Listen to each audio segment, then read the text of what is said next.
On today's show, the public relations expert, Richard Lorenzen, explains how he was able to build a successful public relations business out of his New York City apartment, and how you can get the media to cover your business for free, and much, much more.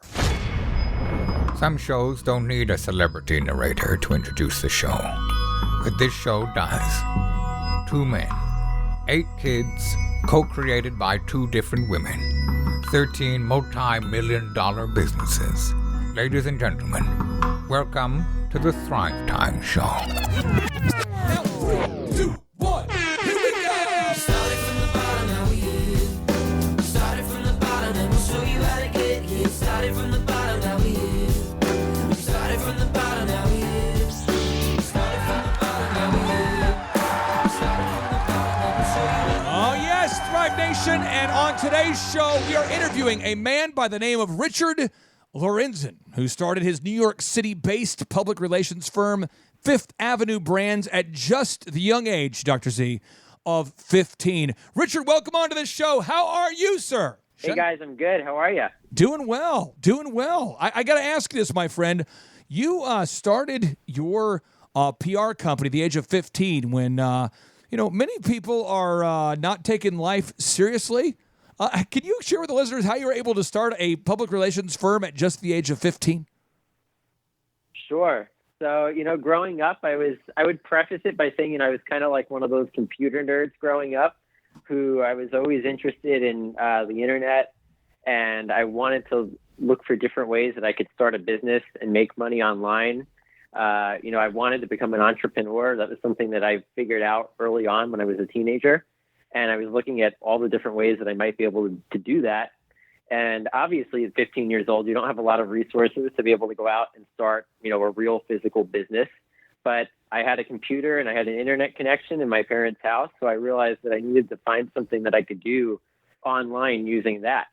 And that kind of kicked off a self-education journey for me where I taught myself a bunch of different things like how to code. I learned HTML and CSS, and I learned things like SEO and blogging and content marketing.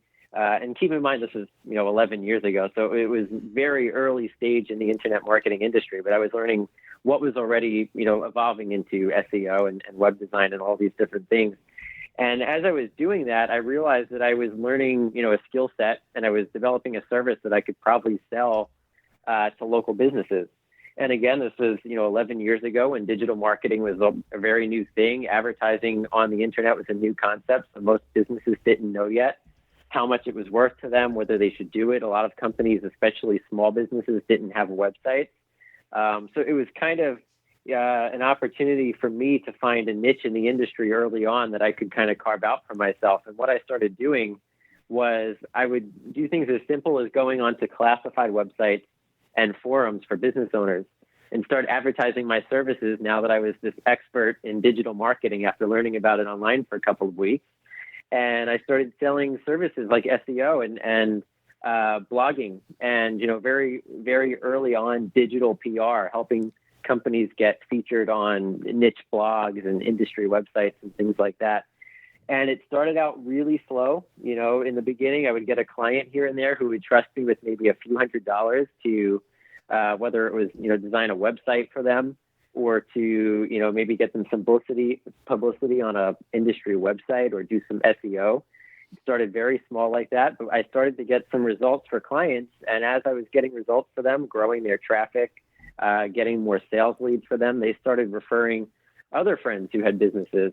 And that was when I was about 15 or 16 years old. And eventually that led to me meeting the founder of a consulting firm that was based in Washington, D.C. And he was posting on the forum that he was looking for a digital marketing expert. And being the expert that I thought that I was, I replied back, letting him know that he had found an expert. And he gave us a shot with, I think it was $300 or $400, something like that, which is a lot of money to me at the time, 15 years old. Yeah. And I did really well for him. We got traffic and we got leads. And over time, that turned into a 6-figure contract for us when I was a teenager. We slowly, incrementally ramped up the amount of business that we were getting from this company. in addition to the fact that he started referring other friends. And so that kind of gave me the launching pad to be able to start the business. Fast forward 11 years later, and what we've really done, and I would say, I started doing this around the age of 20, we narrowed the scope of the services that we provided from pretty much everything. We were doing web design, digital marketing, SEO, we were doing PR, blogging. We looked at, what do we do best? Where are we creating the most value? And where do we think the most potential in the market is? The answer to that question at the time, we thought was PR, turned out to be right. And I narrowed the scope of what I was offering down to that. And that really allowed us to scale into where we are today.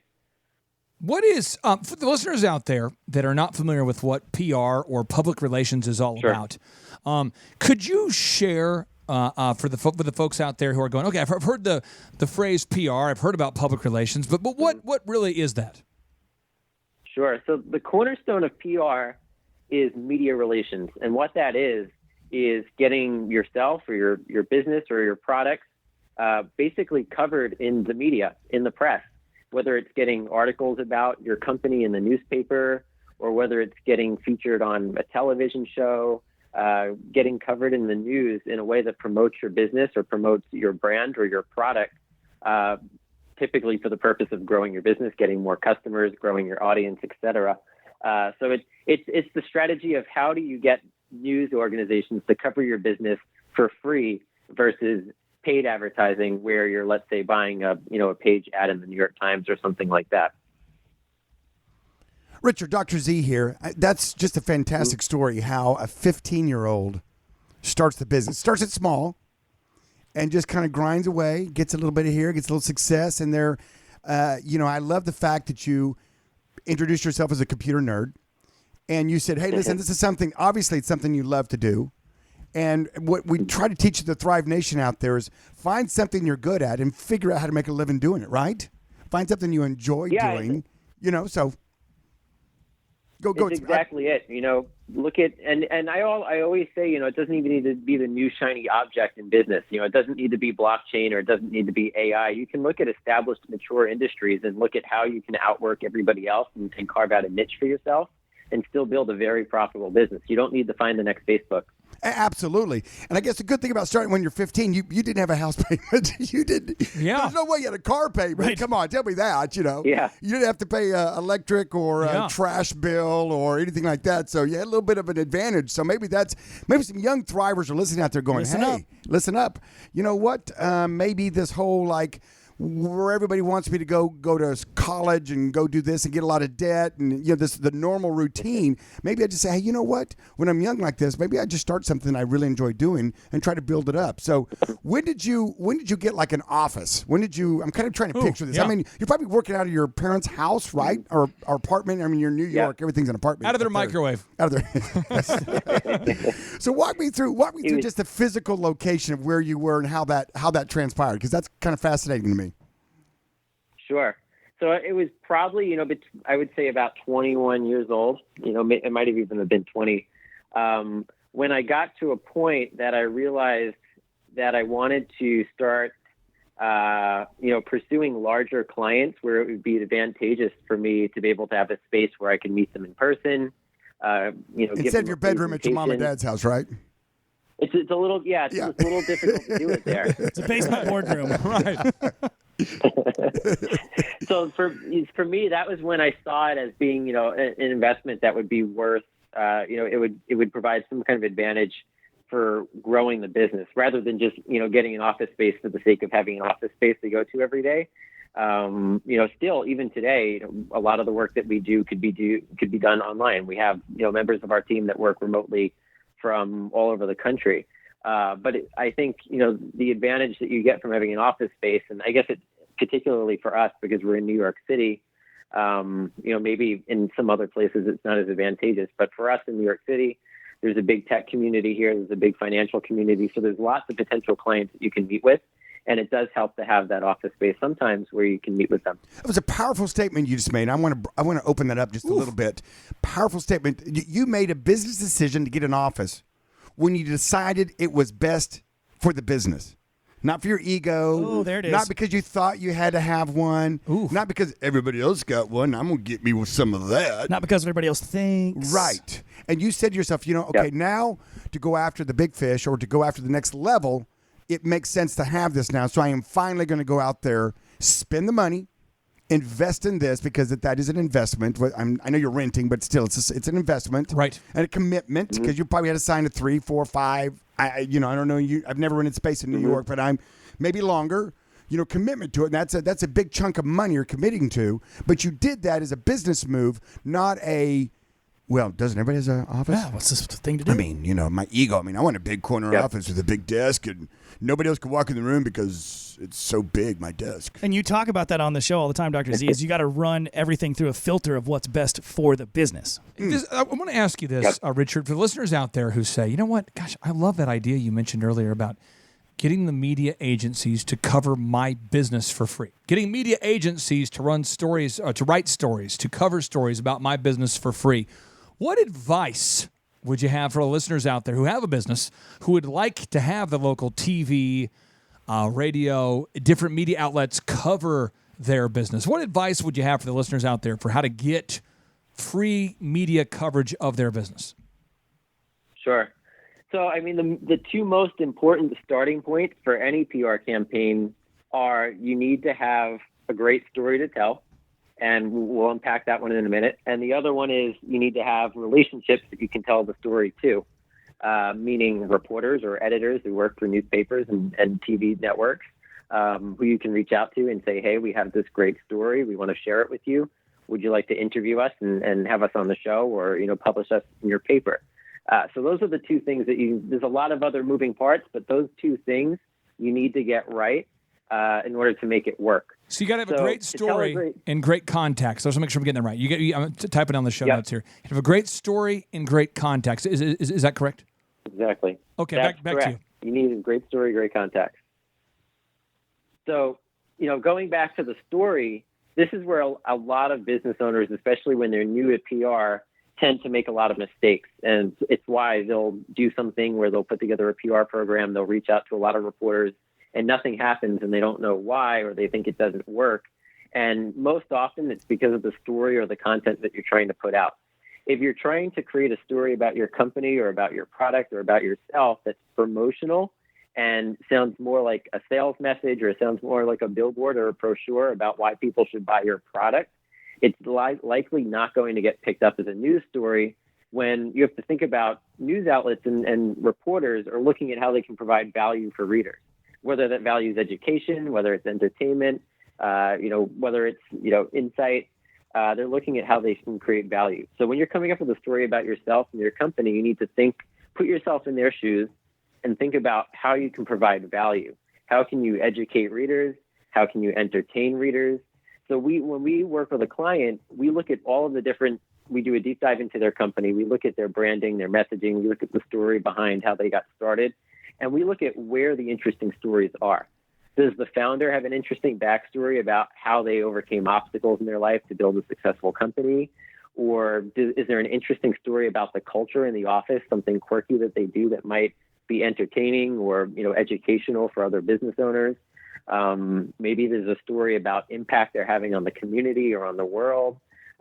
Maybe a specific story about a customer that they really helped.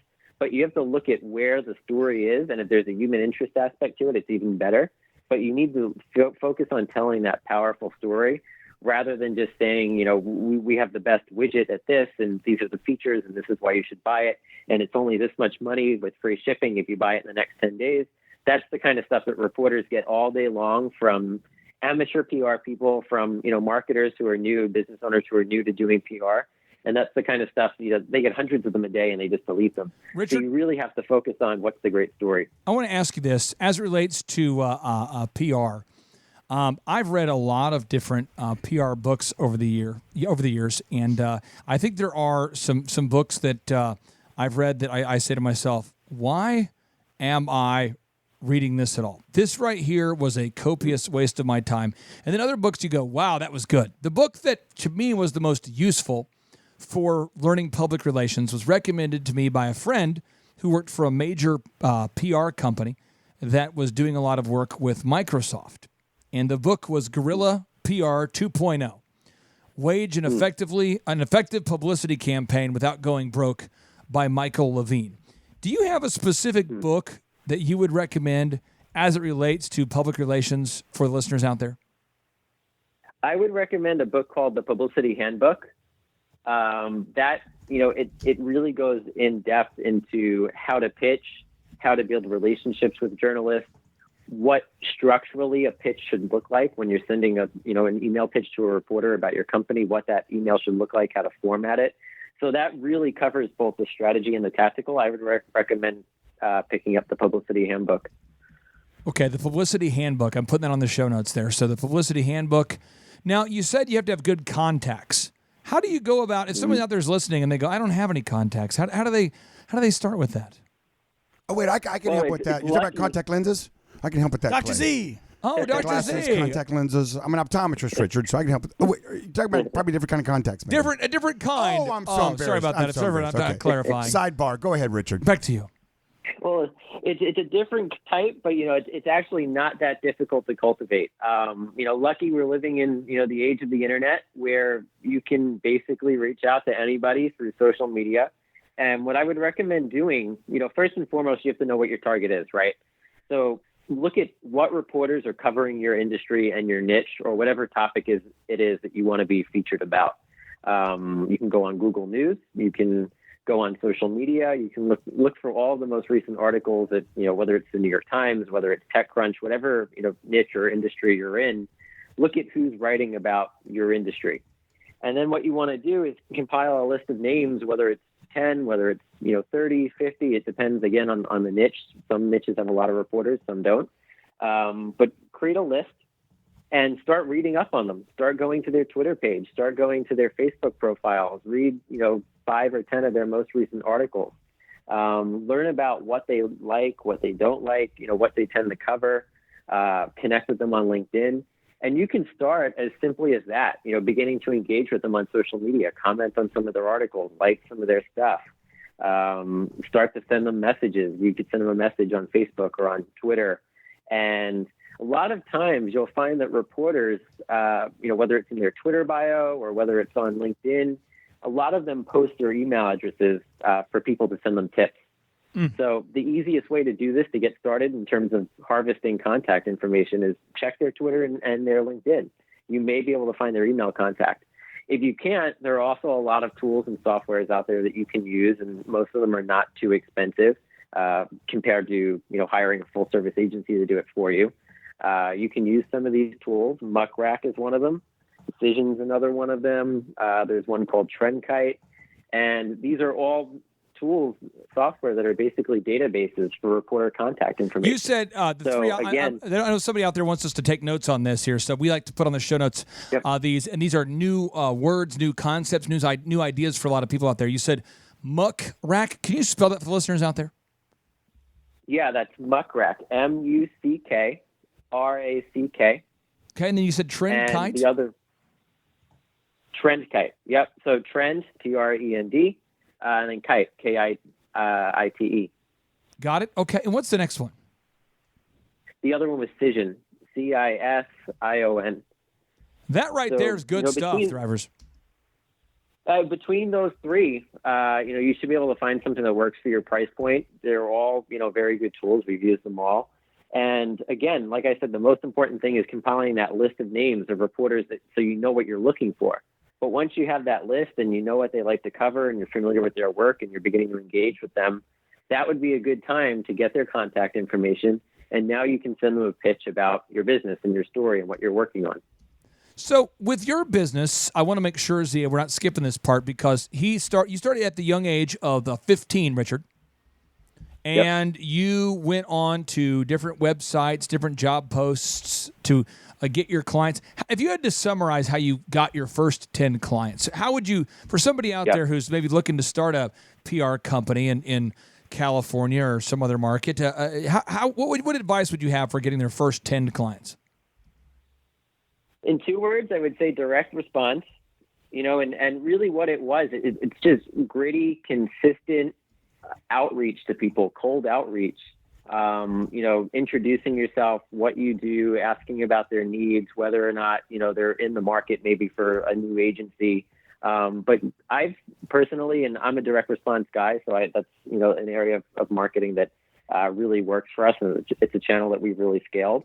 But I definitely think if you're in a service business, especially an agency business, it's more valuable in the beginning for getting clients quickly than, let's say, running paid traffic, which tends to get expensive while you test it, or content marketing, which tends to take a little bit of time to get traction.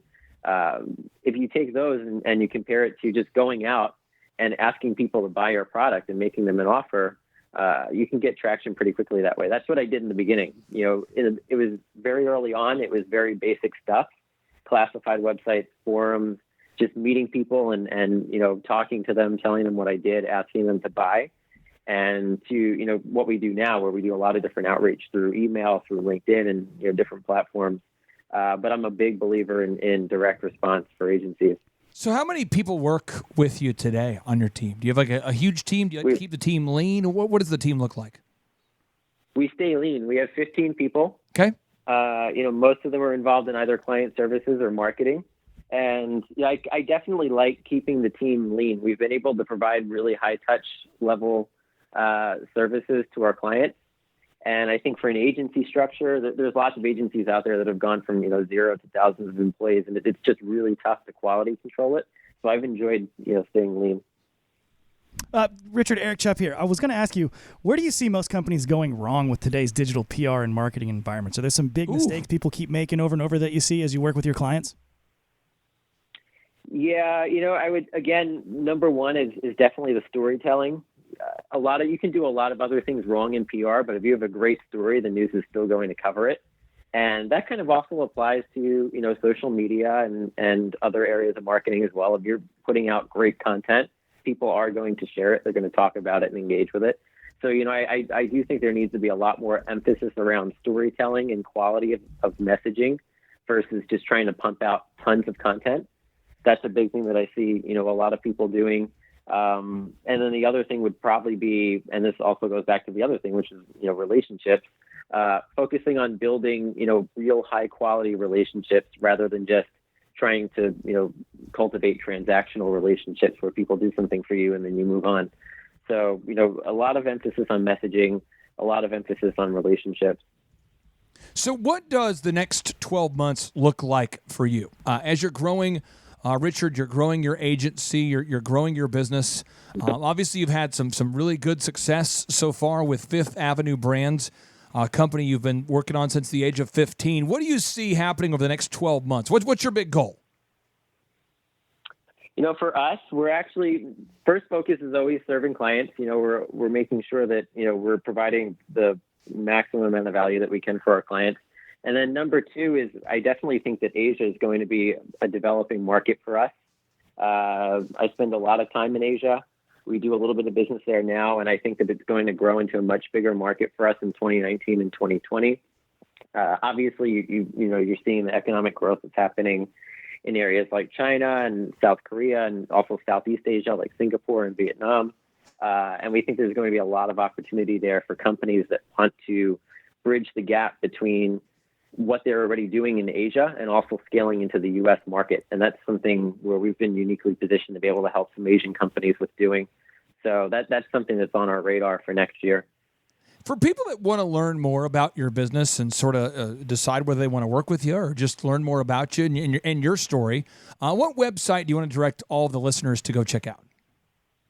Sure. They can go check out fifthavenuebrands.com. Okay. They can, check out some of the clients we work with and case studies, and we'll be happy to talk with them. fifthavenuebrands.com? Correct.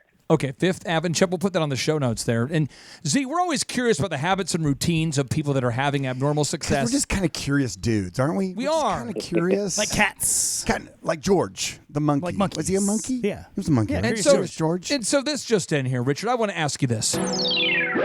What do the first 4 hours of your typical day look like? The first 4 hours. So this is good. I like this kind of stuff because I'm actually really into, like hacking routines and rituals for productivity. Yeah. So the first 4 hours, that would be from 4:30 to 8:30 a.m. Let's see. I get up at 4:30, so I think that's always been something for me. I've been doing that my whole life. I've been an early riser since I was a little kid, and I definitely think that gives me some kind of an advantage because you can get a lot of work done before the rest of the world wakes up and before all the distractions like the phone ringing and stuff like that starts. So I get up at 4:30. I usually spend the first hour or so reading. I try not to touch any devices, so no phones, no email for the first hour, no news, no CNN. But I spend time reading. I spend a little bit of time journaling and just reviewing my plans for the next quarter, for the current year, going over my goals.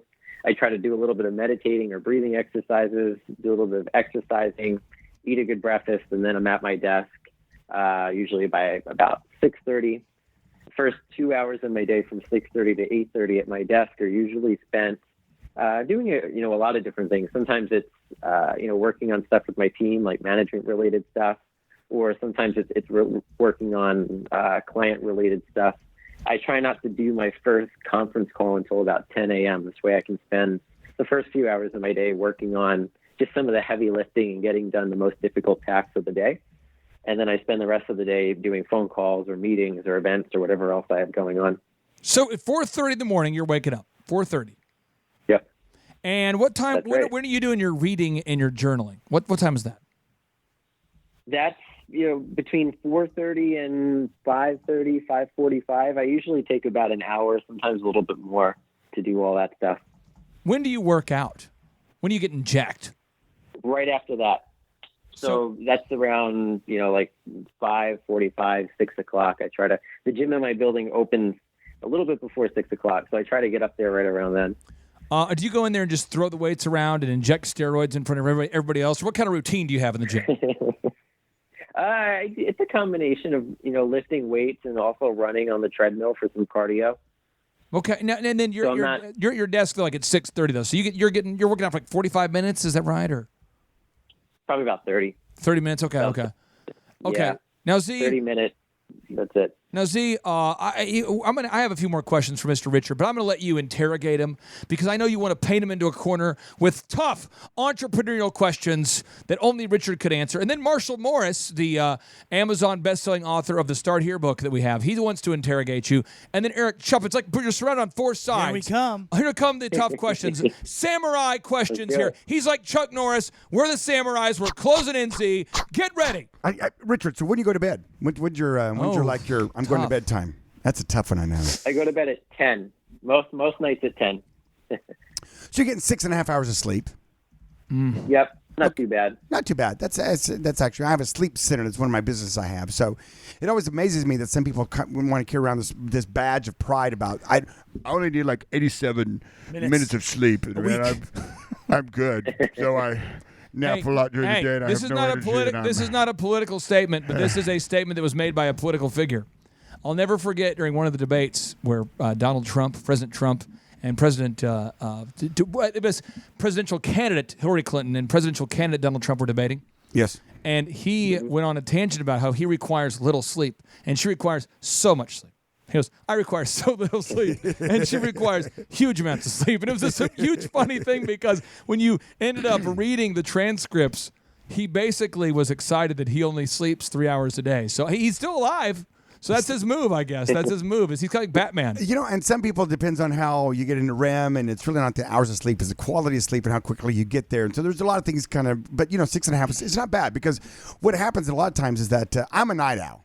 And Clay over here is a morning lark. Yes. So every time we have a guy on or a gal on that talks about their daily routine, they get up early, Clay looks at me and kind of raises an eyebrow and goes, Because I like to do most of my heavy lifting in the evenings when everybody else is asleep. And so I'm kind of that. My wife is the same way. My wife is a night owl. There you go. So she runs an agency and she does her best work at night.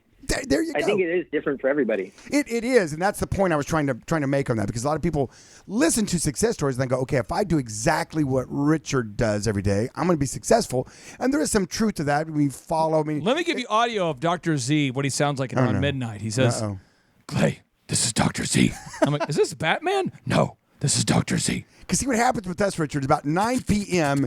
is the hour. I don't know if you've seen the movies where, what's that movie where the wolf and the eagle, and then right at dusk they turn. Batman? And then, boom. No, they turn into a person and then whatever. Was it Batman? And, no, it was Twilight. The guy from Ferris Bueller was in it. You know, Twilight? I have no, no it's idea. okay. I got to Google it and see. 'Cause now I got keep going. I'll go. Okay, but what happens about 9 p.m. Clay starts shutting down. Clay. I mean, This is Dr. Z. he is like on a. I mean, it's like falling off a cliff, and I am like, Let's go and save arising. Gotham. Let's go save Gotham. I'm arising. So we pass each other in the nocturnal portion of the day. Forest Warrior? What? Forest Warrior? No, it's not Forest. Okay, I know, this that's is all I can Dr. Z. I got Hurry up. Get in the Batmobile. Richard's too young to know the movie, so Okay.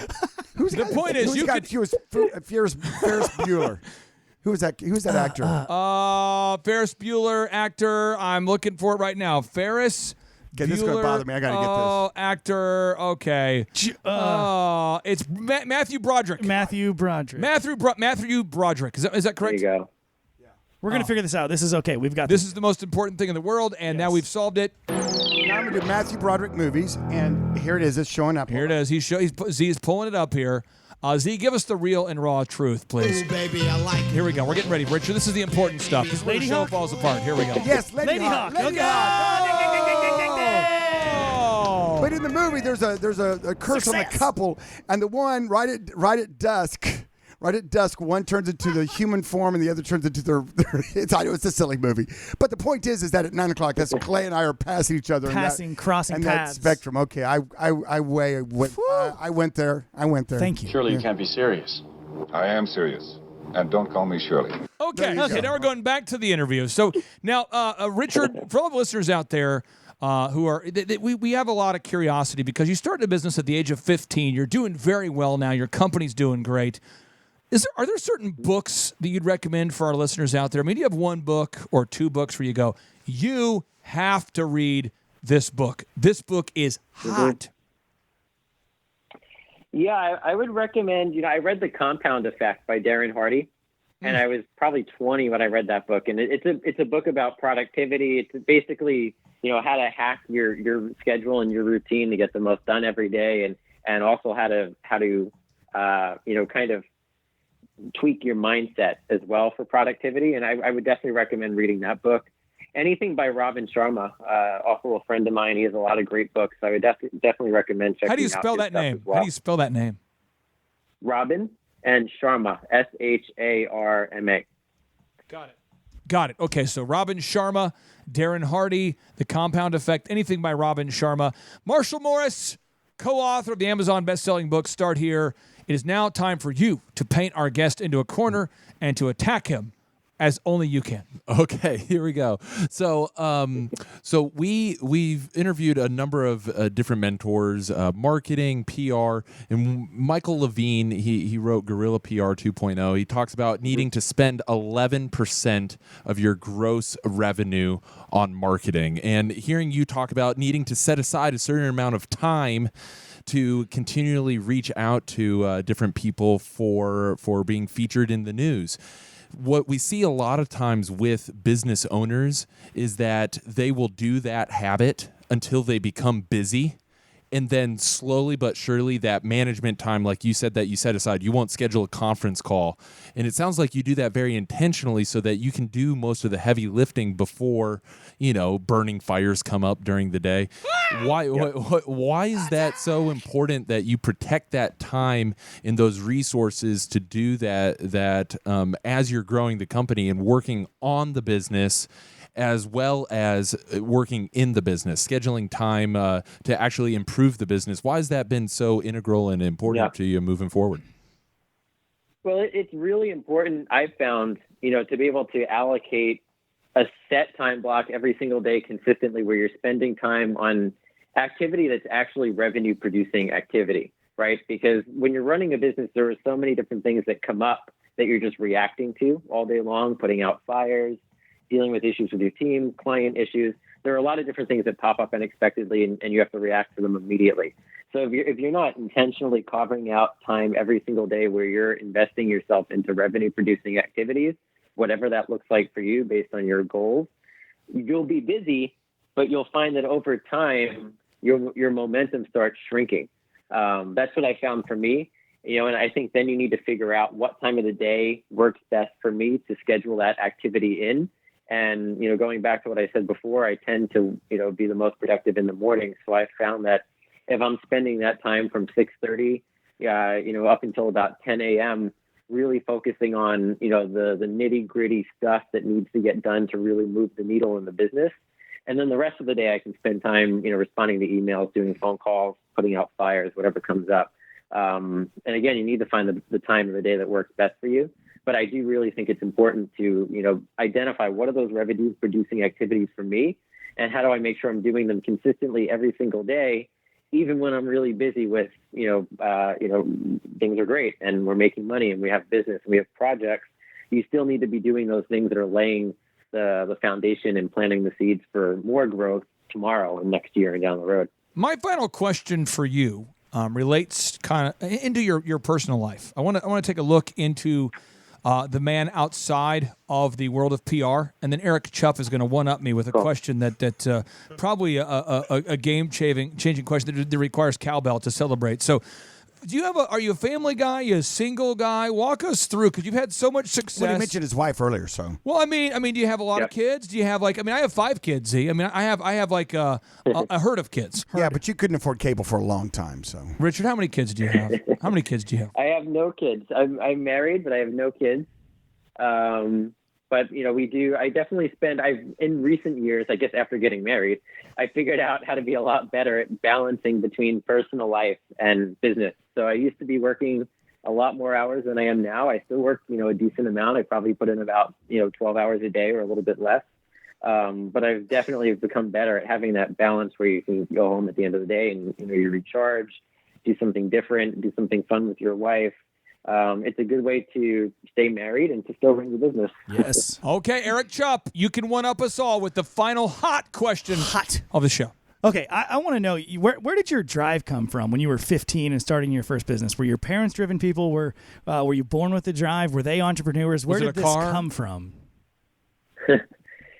It's probably a little bit of all of those things. I've spent a lot of time thinking about it. And, obviously I grew up in New York. I grew up, just a little bit outside of Manhattan in the suburbs. So I was, in New York as a kid my whole life growing up, around the city, and just seeing, so many examples of people who are really successful entrepreneurs, seeing examples of, obviously, Wall Street is here and business and politics. So growing up around all of that, I think, at some point when I was a teenager, just seeing everything, seeing New York City and all the abundance that's here, I realized that, I wanted to figure out a way to be like that too. How can I do something that's really big or important or, achieve some level of success? And that's kind of what kicked it off. But again, it was probably, I think it's a combination of different factors. Some of it's inherent, you're born with maybe some drive that, others aren't. I don't know, maybe some of it's through nurture. My father's a fireman here in the city. My mother stayed home with the kids, and she's also a novelist. But she was always interested in entrepreneurship.